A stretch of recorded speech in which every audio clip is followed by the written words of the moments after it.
Inamin naman ng sekretarya at look-alike ni ex-Mayor Alice Go na si Kat Salazar na siya ang nag-ayos ng affidavit ng kanyang boss nitong Agosto. Sa pagpapatuloy ng Senate inquiry ukol sa iligal na pogo ngayong araw, inusisa ng Senado kung paanong napirmahan ni Go ang kanyang affidavit noong Agosto. Gayong nadiskubring, July 18 pa lang, nakatakas na siya palabas ng bansa.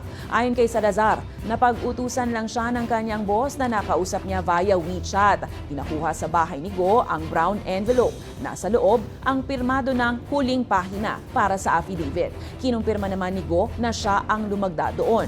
Samantala, tipid ngayon sa sagot ang abogadong si Attorney Elmer Galicia na nagnotaryo ng questionabling affidavit. Posibleng maharap sa reklamong perjury si Galicia sa pagnotaryo ng dokumentong hindi sinumpaan sa harap niya. Biktima po ako.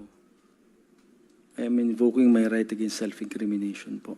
Para sa amin po, Your Honor, isang empleyado lang po kami. Sumunod lang po kami kung ano po yung instruction sa amin.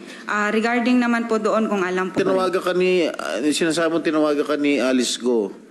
Hindi ka nagtanong kung nasan siya. Hindi po, Your Honor. Bakit?